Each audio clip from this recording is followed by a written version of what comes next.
Sesaat lagi Anda akan mendengarkan program Renungan Sahabat Seperjalanan bersama Pendeta Wendy Pratama.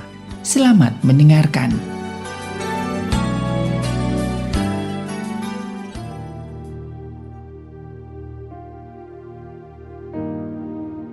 Selamat berjumpa kembali dalam layanan audio Sahabat Seperjalanan. Hari ini adalah hari Sabtu 18 Februari 2023. Tema renungan saat teduh kita dengan judul Keperkasaan Tuhan. Keperkasaan Tuhan. Firman Tuhan terambil dalam Mazmur 106 ayat pertama sampai dengan kedua. Haleluya. Bersyukurlah kepada Tuhan sebab Ia baik, bahwasanya untuk selama-lamanya kasih setianya. Siapakah yang dapat memberitahukan keperkasaan Tuhan, memperdengarkan segala pujian kepadanya? Mari kita berdoa. Bapa yang di dalam sorga, kami bersyukur kami punya kota benteng yang teguh, dasar yang teguh, tempat sandaran dan labuhan hati kami, yaitu Allah yang Maha Perkasa. Dalam nama Tuhan Yesus kami serahkan perenungan yang akan kami terima hari ini. Amin. Shalom sahabat seperjalanan yang dikasihi Tuhan, keperkasaan Tuhan. Ada banyak sebutan nama-nama yang diberikan kepada Tuhan. Salah satunya yang kita temukan pada ayat ini yaitu keperkasaan Tuhan. Sewaktu kita memahami tentang kemahadahsyatan Tuhan, kemahakuasaan Tuhan, kemahatauan Tuhan, dan di sini kita belajar tentang keperkasaan Tuhan. Keperkasaan seringkali diidentikan dengan peperangan, dan biasanya keperkasaan dikenakan kepada panglima perang, dianggap sebagai yang terbaik.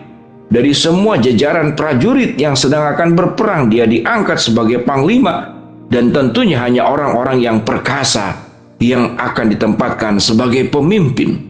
Makna perkasa yang lebih jauhnya lagi adalah dia adalah yang terbaik dan memiliki kemampuan di atas rata-rata, bahkan kemampuan yang sulit untuk dimiliki oleh pihak lain untuk bisa setara dengan dirinya. Itulah keperkasaan. Keperkasaan adalah sebuah kekuatan, kemampuan, apalagi itu berbicara tentang keperkasaan Allah yang tanpa batas, tanpa limitasi, tanpa ujung.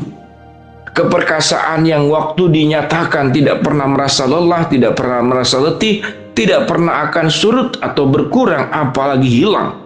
Itulah Allah yang Maha Perkasa. Sehingga karena Allah yang Maha Perkasa, maka pujian yang di dalam ayat pertama dikatakan, haleluya, bersyukurlah kepada Tuhan sebab Ia baik, bahwasanya untuk selama-lamanya kasih setianya. Keperkasaan Allah pada ayat yang pertama digambarkan dengan dua hal, yaitu kebaikan Allah sebab Ia baik. Yang kedua adalah kasih setianya untuk selama-lamanya. Sebab Tuhan baik, kemudian kasih setianya untuk selama-lamanya. Ada kebaikan dan kasih setia Allah yang tidak dibatasi waktu, sehingga kalimat di dalam ayat ini dikatakan adalah Allah itu baik dan kasih setianya untuk selama-lamanya. Itulah keperkasaan Allah. Semua orang-orang perkasa, semua orang-orang hebat di dalam dunia ini, ada titik puncak keperkasaan, namun ada titik di mana yang bersangkutan akan rubuh dan semua kemampuan itu kemudian menghilang dari dirinya. Kita tahu dengan jelas ada presiden-presiden yang menjadi korban penembakan dan pembunuhan, salah satunya Presiden Amerika. Kalau sahabat seperjalanan mengenal siapa itu Presiden Amerika yang mengalami pembunuhan dengan penembakan, silakan untuk memberikan komentar. Demikian juga semua aspek-aspek daripada pemimpin yang perkasa, dimakan waktu, dimakan keadaan. Kita tahu dengan jelas banyak sekali pemimpin negara yang kemudian menjabat sampai 30 tahun lebih, ada yang lebih. Pada dasarnya kemudian akan diturunkan dari keperkasaannya. Kita mengenal akan presiden-presiden di negara tertentu yang sangat dominan, yang sangat otoriter. Pada akhirnya akan dilemahkan keperkasaannya karena berangsur dia menjadi tua, umur semakin bertambah, dan keadaan dirinya semakin berkurang, tidak akan sanggup lagi seperkasa dirinya sewaktu muda. Kalau kita boleh berkata, mengapa Allah kita perkasa? Karena Allah tidak mengalami masa tua, karena Allah pun tidak mengalami kematian, dan keperkasaan Allah pun tidak bisa direbut oleh siapapun juga. Maka orang-orang yang bijaksana, orang-orang yang cerdas, Orang-orang yang tahu dengan jelas bagaimana menyadarkan diri dan hidupnya adalah kepada Allah yang perkasa. Orang-orang yang dekat dengan Allah sedang menyandarkan hidupnya kepada dinding yang kokoh, kepada labuhan hati yang terjamin. Sewaktu kita menyerahkan hidup kita kepada Allah, meminta pertolongan dan pimpinan Tuhan, maka kita sedang menjadi orang-orang cerdas di dalam kehidupan ini. Ada banyak tawaran untuk kita bisa bersandar. Mungkin tawaran dalam bentuk apapun juga. Namun karena dunia ini dunia yang mudah berubah, dunia yang rapuh, dunia yang kalau digoncang sedikit bangunan setinggi apapun, kesombongan sehebat apapun akan runtuh dalam waktu yang singkat. Sewaktu diperhadapkan dengan keperkasaan Allah, betapa luar biasanya Allah yang Maha Perkasa. Betapa luar biasanya Allah yang memberikan janji penyertaan, kekuatan, tuntunan, dan semua yang terbaik yang diberikan Allah kepada kita. Sahabat seperjalanan, sewaktu kita melihat dan memandang tentang Allah yang perkasa, mari kita belajar untuk menyerahkan seluruh problem hidup kita ke dalam tangan Tuhan. Apakah ada kesedihan yang sedemikian mendalam yang tidak pernah sembuh sampai saat ini? Apakah ada kepahitan yang belum pulih sampai saat ini? Apakah ada kekecewaan yang kau rawat, yang kau simpan, yang makin hari bukan makin berkurang, namun makin bertumbuk?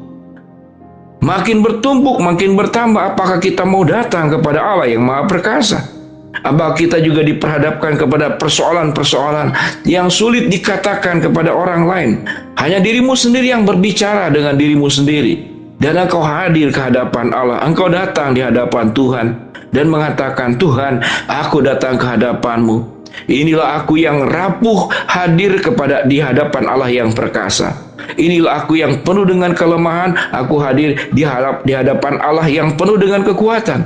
Aku yang penuh dengan salah.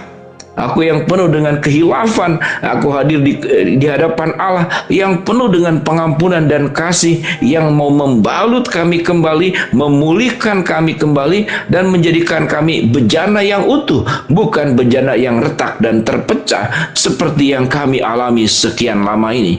Sahabat seperjalanan, sewaktu doa-doa tersebut diungkapkan, engkau sampaikan kepada Allah. Allah tidak pernah mengatupkan tangannya. Allah selalu membuka sepasang tangannya yang ajaib untuk menerima kita, untuk mengampuni kita, untuk memberikan kekuatan baru, sehingga engkau menjadi seperti burung Raja Wali yang sanggup terbang tatkala badai datang menghantam. Bukan engkau rubuh ke bawah, namun engkau akan terangkat ke atas. Biarlah kita boleh berkata seperti pemazmur dalam pasal 106 ayat yang pertama, haleluya, bersyukurlah kepada Tuhan, sebab Ia baik, bahwasanya untuk selama-lamanya kasih setianya. Itulah janji Tuhan.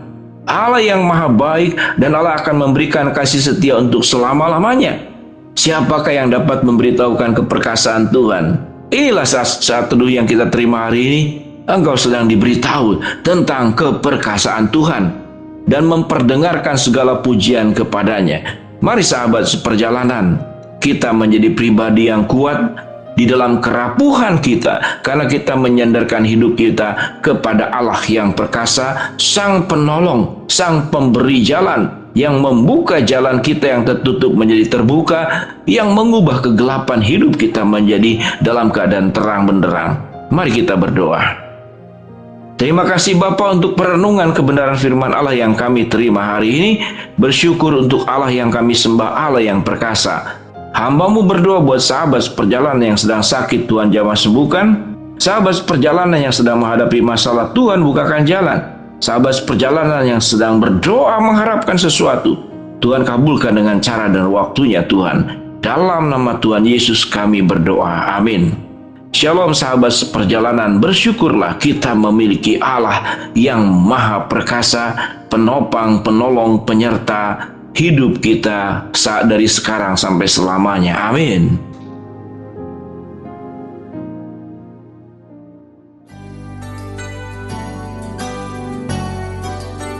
Anda baru saja mendengarkan program Renungan Sahabat Seperjalanan bersama Pendeta Wendy Pratama. Terima kasih atas perhatian Anda. Tuhan Yesus memberkati.